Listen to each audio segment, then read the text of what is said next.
Salut à toutes et tous. Malgré les interventions argumentées des représentants du personnel, Jean-René Le Cerf a décidé de convoquer le comité technique du département mercredi 2 mars.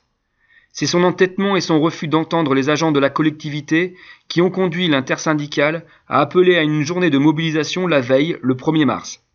Vous êtes nombreuses et nombreux à avoir fait grève et entre 800 et 1000 à vous être rassemblés devant l'hôtel du département pour demander l'ajournement du comité technique.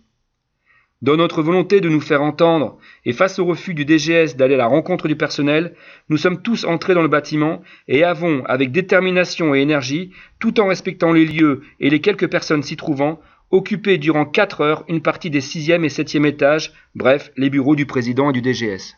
Aucun dialogue possible. Le DGS s'est retranché aussitôt dans les locaux de la préfecture et, à 18h30, le président a ordonné à la police l'évacuation des agents présents. Démuni et très en colère, le Cerf s'est empressé d'allumer des contre-feux par une communication sur intranet visant à criminaliser les nombreux participants à cette action de résistance. Malgré cette mobilisation inédite dans l'histoire de notre collectivité, le président, entêté et résolu à passer en force ses projets de casse de notre service public et de nos conditions de vie et de travail, a voulu maintenir le comité technique le mercredi 2 à 14h30. La majorité des représentants du personnel, comme ici étaient engagés, ont maintenu leur demande d'ajournement de l'instance. Refus catégorique du président, refus donc des représentants de l'intersyndicale de siéger. Le CT n'a donc pu se tenir ce jour-là. Jean-René Le Cerf, qui ne cherche absolument pas à désamorcer la crise, lance une provocation supplémentaire à la figure du personnel en reconvoquant le comité technique le jeudi 17 mars sans avoir changé un iota de ses 13 dossiers. Cette fois-ci, l'instance pourrait même se tenir sans qu'aucun représentant du personnel ne soit présent.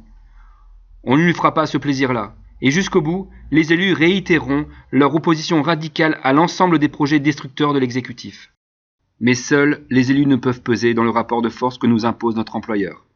Toutes et tous devons donc à nouveau manifester notre refus de voir détruire notre service public départemental.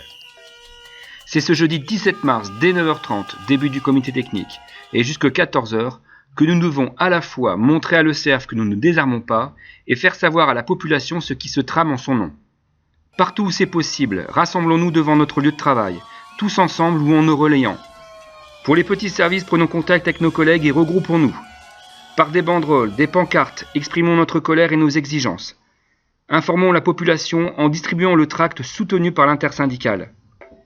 Faisons connaître nos actions à tous les collègues du département par envoi de mail ou en postant nos commentaires, photos, vidéos sur la page Facebook créée par l'intersyndicale intitulée « Défense du service public départemental du Nord ».